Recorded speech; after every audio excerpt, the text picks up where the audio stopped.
Hi guys, today we'll talk about how can you enable this sign or know how you can do that on your iPhone.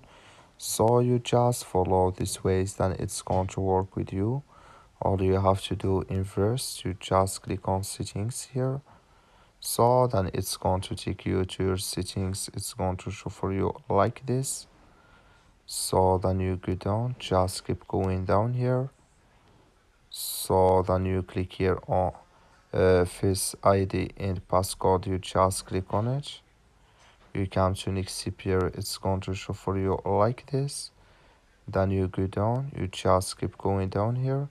Come here to authentication or future is. Click in this sign. Like you see, this color show for us. That's mean here authentication here. Our future is enabled with us now. That's all you have to do. That's all. Thank you for watching. Don't forget to support us by liking and subscribe.